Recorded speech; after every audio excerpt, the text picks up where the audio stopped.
Hi everyone, good morning, welcome and welcome back to my channel. My name is Winnie Bush and this is Winning with Winnie. I hope you're doing well. So in today's video, we'll be discussing some fully funded PhD or doctoral programs in civil engineering. If you're ready, I am. Let's go.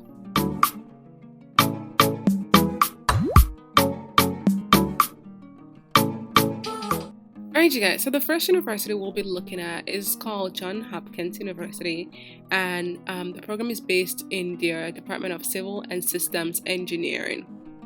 So it just goes to talk a little bit about their program, and it said that their goal is the program aims to inspire the leaders of tomorrow to take on the challenge of creating and sustaining the built environment that underpins our society.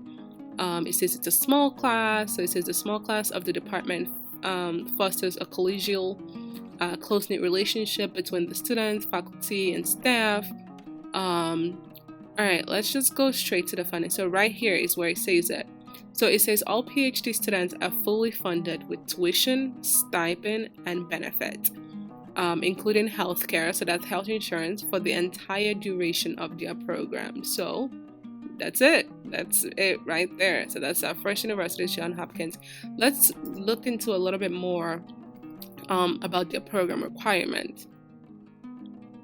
Okay, so program requirements, so 8 courses, there's a qualifying exam. Let's see, where do we see there? Because I think this is for like after you've been accepted. I'm trying to see, is it full PhD requirement? I don't know. I don't think this is for when you enter it. I think that's for people who've already been accepted into the program, graduate program. Okay, so this is the application deadline. So for their masters, okay, so we're focusing on the PhD, so the doctoral program.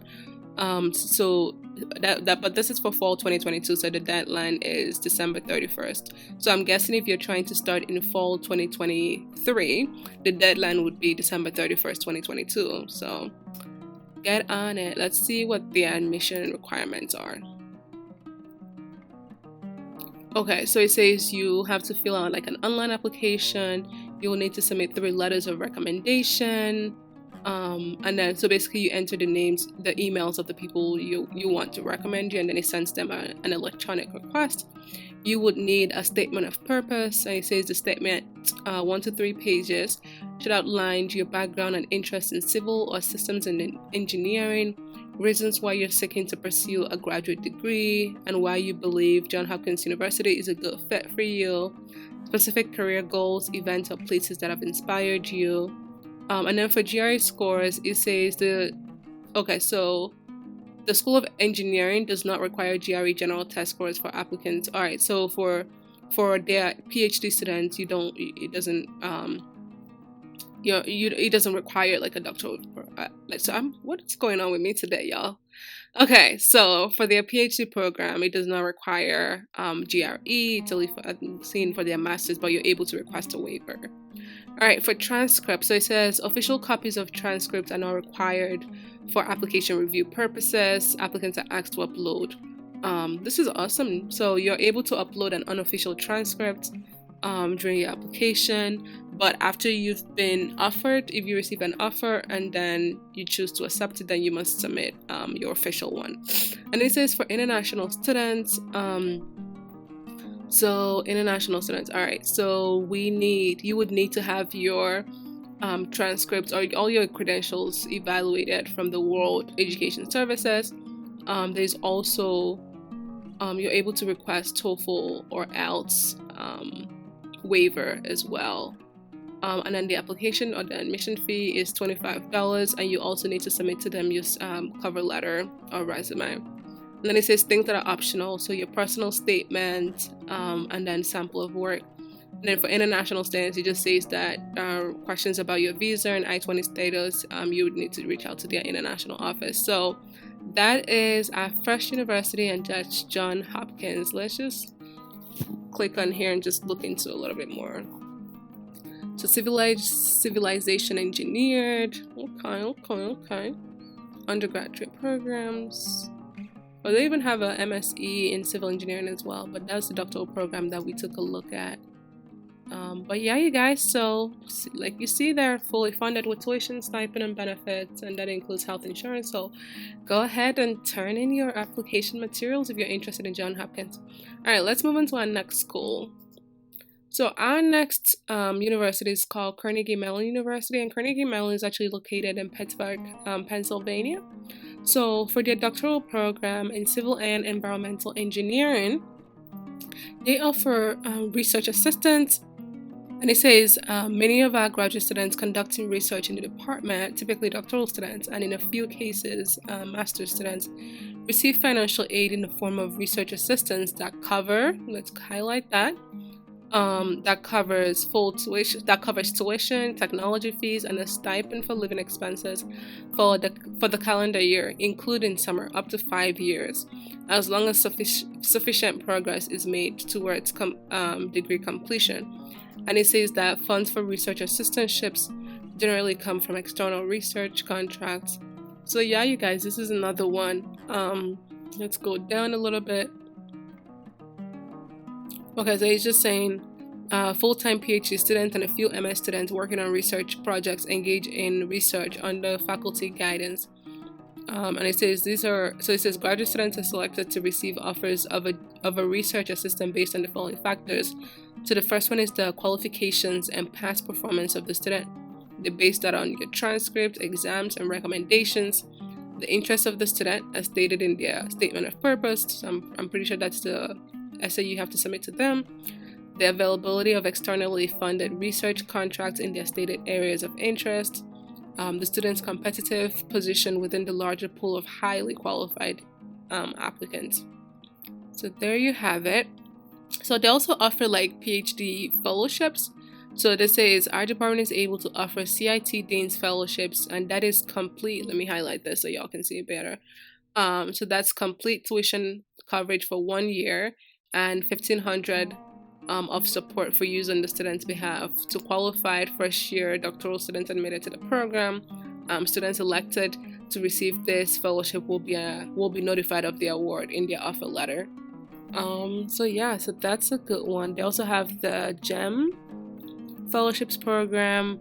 So it says it's a nonprofit that was formed to help assist underrepresented groups, so African Americans, Native Americans, and Hispanic Americans at the master's and doctoral levels in engineering and physical education. But I think the first one, that's the one y'all should be focusing on, is when they said, the fact that I think it was over here. So receiving in the form of research assistantship that cover tuition technology. So this is the next school to definitely take a look at, Carnegie Mellon. Let's see, how do we go to their program details?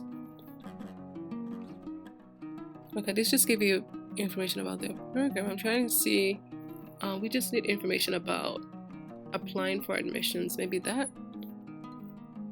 Okay, so it says application. So for the fall semester, if you want to start for the doctoral program, so applications are accepted from October 1st to December 15th. So go ahead. I think that's it for that. But yeah, you guys, so the second school is Carnegie Mellon. Let's look at our third university. So our third university is Northwestern University. So for their PhD applicants, they say right here, I like the fact that they made that the first thing.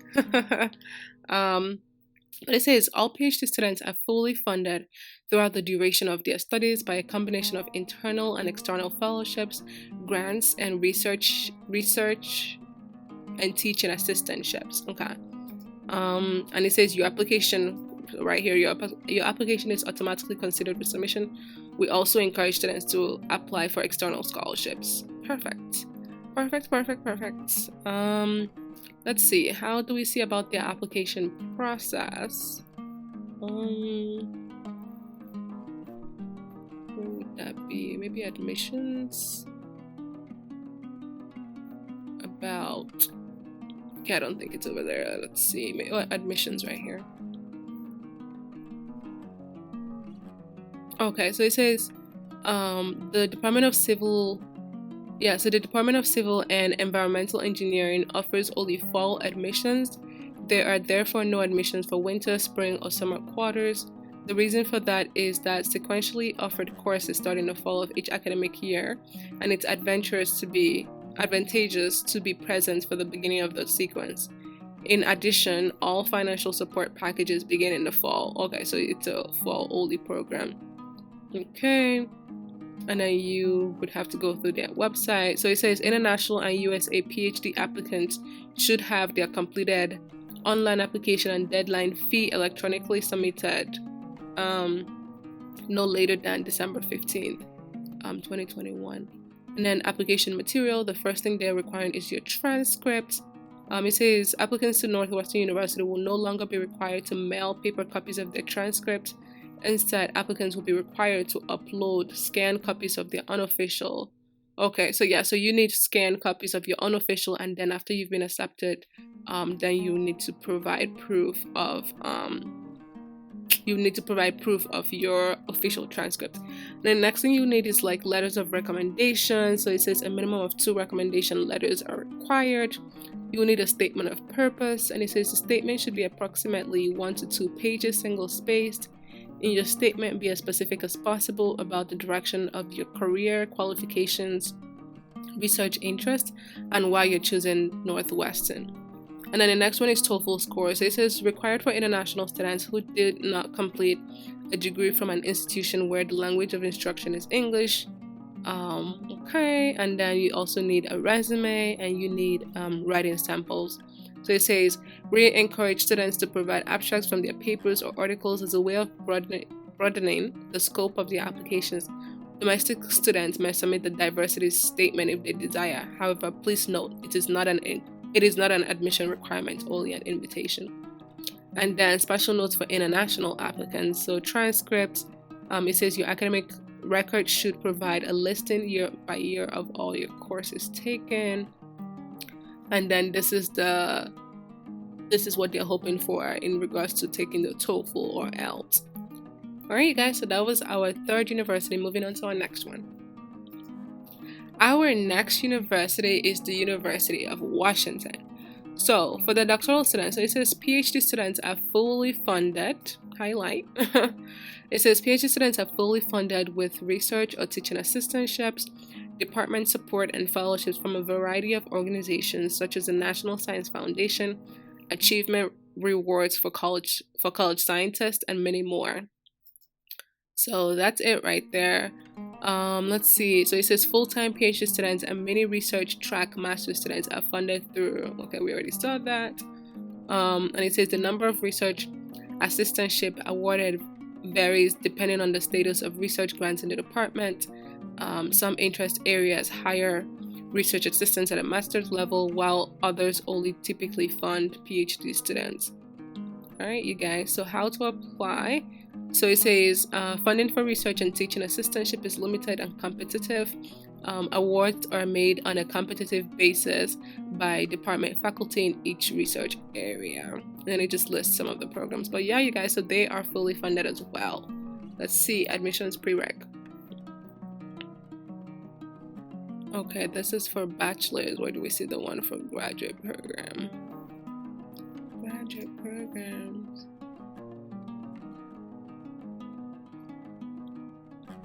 Doctorate philosophy. Okay, so I'm seeing. Okay, so this is your deadline. So it says the department admits PhD students in autumn quarter. Preference is given for applications for admissions and financial support that are received by December 15th. Okay, and then I'm guessing these are the different fields that you can go into. I was trying to see the maybe admission statistics. Let's see what. Okay, so for autumn, for international students, okay, so you can see that they accepted 324. So applications submitted. So 324 international students submitted applications. 156 were given admission, and then 24%, but 37 international applicants enrolled. Whereas for their, that's the American student statistics. But yeah, you guys, and let's go on to our last school. So our last university is the University of Virginia, and it's in the engineering, systems, and environment. So right here on the top page, in fact, 100% of 100% of full-time doctoral students at the UVA School of Engineering and Applied Sciences are fully funded. Period. That's it. That's the message. End the story. Okay, y'all. So let's look into a little bit more about their I'm trying to see. Okay, so this just gives you the different facts about their program. Creating knowledge, 83 million in sponsored research. Perfect. I'm trying to see, where do we see their admissions information? They have two other fellowships as well to consider. Okay, prospective students. I think graduate programs. Let's see. Okay, so for their civil engineering, systems engineering.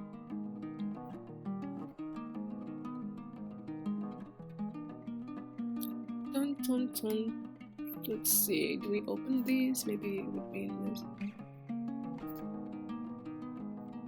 Okay, so you should know major during the conversation. Okay, y'all, so that was University of Virginia. Thank you all so much for watching this video. I hope it was helpful. If you have any other questions, or if you know other universities that offer PhD programs in engineering, please put it in the comment box below. Thanks y'all for watching.